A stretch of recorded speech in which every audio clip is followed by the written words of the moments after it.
Nigeria, many of us waking up to the news that 67 South Africans perished in Lagos following a building collapse at a church known as the Synagogue Church.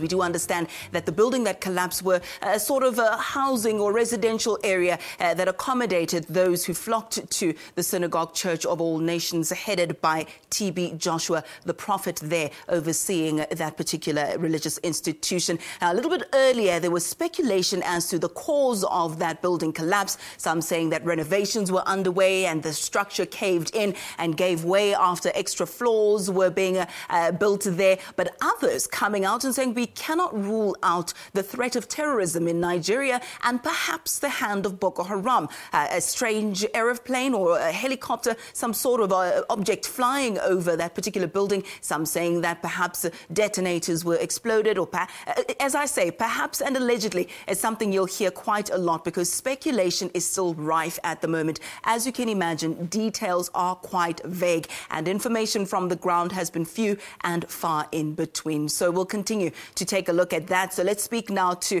presidential spokesperson Maharaj, who joins us now on the line. Mr. Maharaj, a very good morning to you. Thank you so much for joining us. Good morning to you, and thank you for having me. A number of questions arise this morning, Mr. Maharaj. The first being why it took so long for news of the South Africans killed in Lagos to come forward. Clearly, there are difficulties on the ground in Nigeria in obtaining information. Our mission is on site, trying to work as closely as possible with the government and the church authorities, both to help in the rescue work of bodies and those who passed away or those who are injured. There are clearly issues around the cause, but those are issues that would, at this stage, lead to the Nigerian authorities to determine in a proper and organized way. So, personally, I am aware of a lot of speculation, but we at the presidency in South Africa are avoiding speculating. Our focus at this stage is to identify South Africans, help in the rescue work, attend to those who are injured, and help the relatives and family members to go through this difficult period of grief. The figures that we have at the moment with regard to the death toll of South Africans in Lagos, 67 is the number that we've been given. We understand that that number could be revised and could fluctuate somewhat. What are you hearing? Yes, indeed. It is based on the figures supplied to us by our mission in Lagos. So we're hoping that as the rescue work continues, the figures will come through. We are hoping that as more bodies are identified and those who have already been identified are verified, we're hoping that whatever changes will happen to the figure of 67 will be downwards rather than upwards. We also need to look at the injured and the severely injured. So these are things that are happening. But President Zuma, as soon as he heard about the news, he directed the relevant government departments to act with urgency to ensure that we facilitate the movement of relevant family members to Nigeria, to identify the bodies of their loved ones, and to ensure that we repatriate the bodies as soon as possible back to South Africa.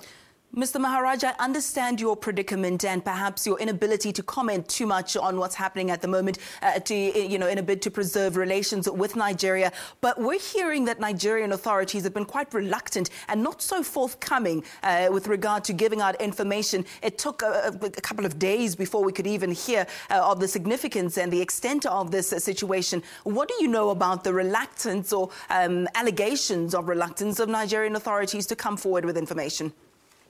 I appreciate the concerns that have arisen in this area, but I do not think it helps us to go forward to continue with our speculation looking backwards. We have to look forwards. We have to look to helping the relevant family people, yet attend to the urgent one. The question causes, the delays, the problems that are experienced on the ground have to be attended to as we go on attending to the rescue work and identification of bodies. So that's our focus. Yeah. And while I appreciate the speculation amongst people, I do not think that we should be speculating just in mid-air. We need to keep a focus on what we need to do. Usually with incidents like this, a huge tragedy that has happened, there will be confusion on the ground. And in some instances, the confusion will be sorted out quickly. In others, it may not be sorted out quickly. So those things will happen, but our mission is grappling with the reality. We are working around the clock to assist families. And we are appealing for any family members who believe that their relative may have been involved there to contact our Department of International Relations help us identify and locate our citizens.